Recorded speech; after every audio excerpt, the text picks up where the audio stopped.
Emeka Dena joins us now. Abu Aziz is taking his leave. And so, Emeka, let me welcome you. It's been a while. We've done this together. Yeah, I think I was, the last time was last November. Yeah. Before the Federation Cup final. Okay. Yeah, you know. All right, it's nice to have you. With us. Yeah, let's talk about the Super Eagles. Yesterday, what we were discussing was, what we heard that most media, houses reported that the friendlies were off. But today, the NFF has confirmed that the Togo friendly still on the cards, and the one in Corsica as well, still on the cards. I don't know. How do you react to all of this? The mix-up is a little bit confusing. You know. The Togolese FA announced officially that they have secured a friendly with the Super Eagles of Nigeria.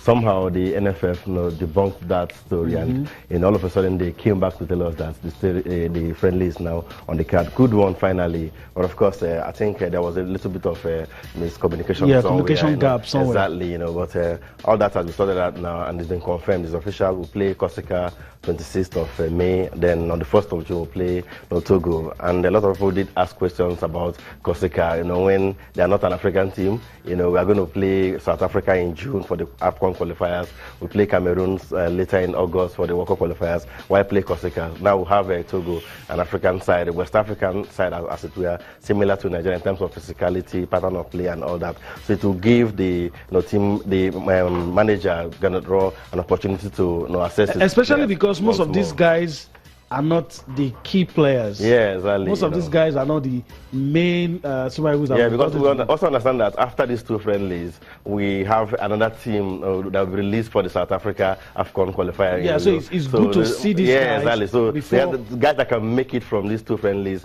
into the main team. Onazi is not in the list to play these two friendlies. He's still tied with his club in Turkey. So some of the big boys will come back, and eventually we'll have some new boys that will be joining them to play against South Africa.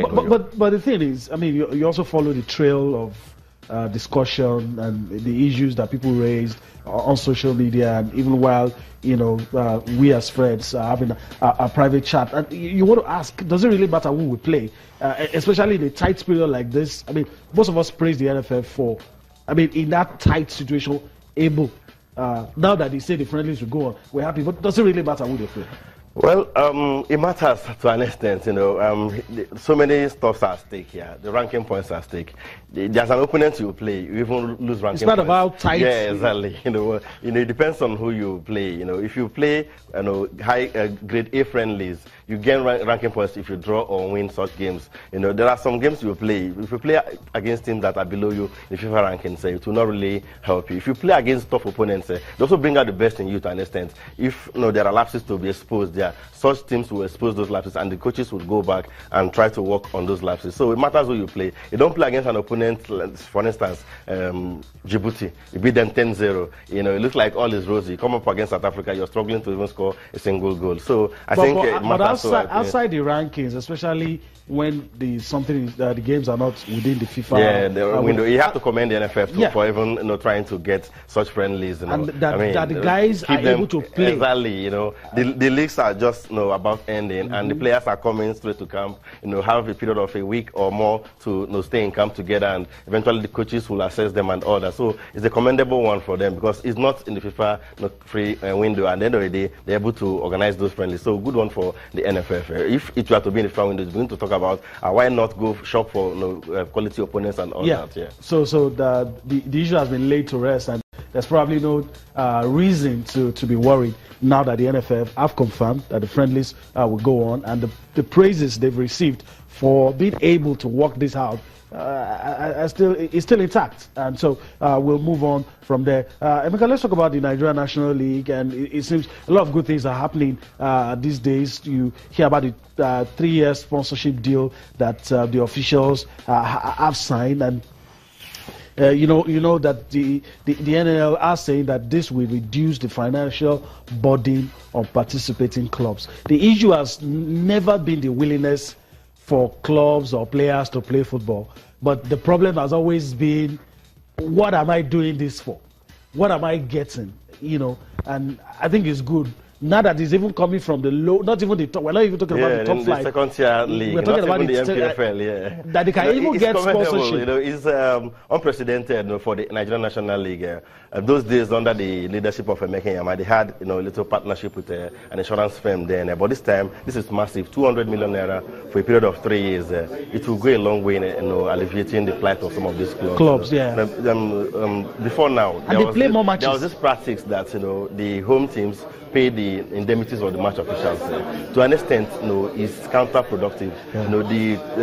He who pays the piper to a very large extent. The officials are tied to the apron strings of the clubs. So you want to favor them, whether you like it or not. But this time around, the league have monies now to actually sort that out, and it will not be the usual, the former practice. And it's a very brilliant one coming from the NNL. They are just new in office. Chidi Ofokenwa, the chairman, the likes of Bukola Olafade, Lawrence Katken, the secretary, and all that. They've done quite well to tie this deal up. And another good thing about it is that somehow during the press conference earlier today, the chief executive officer of the NNL, Bukola Olafade, the former commissioner of sports in Ogun State, hinted that the television company is also coming on board very soon. So the NNL will soon be on TV, and fans will have the opportunity to watch the NNL, and it will give the league more visibility. Bring football closer to us. You can be here in Lagos and be watching a game, in Uyo, Aqua Stars playing go around and what have you. So it's very brilliant. Let's hope this will continue, and more partners will come around there to join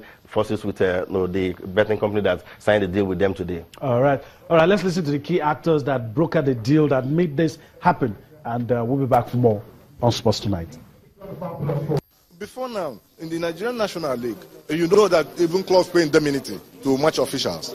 Today, it has been yanked off the neck of the clubs. It is no longer a load to them. It is now our load. This is now our cross.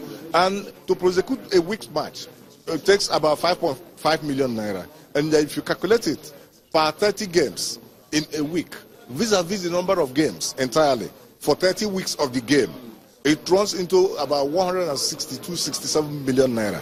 And that directly goes to the clubs in the first instance. That is why we have other partners that will actually help us in making sure that the process is driven in such a way that there will be no stoppage along the line.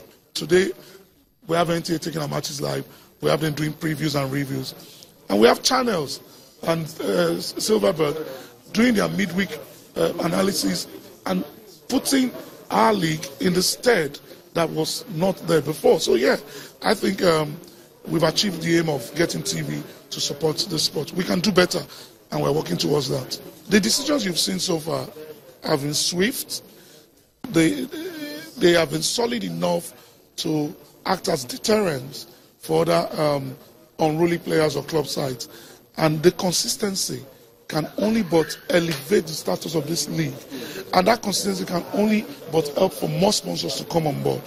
Discipline is a watchword. You cannot play in this league and misbehave. We'll take you out.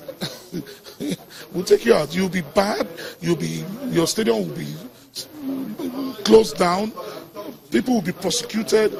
And if you want to call us the madmen of the league, call us the madmen of the league. But we must get it right.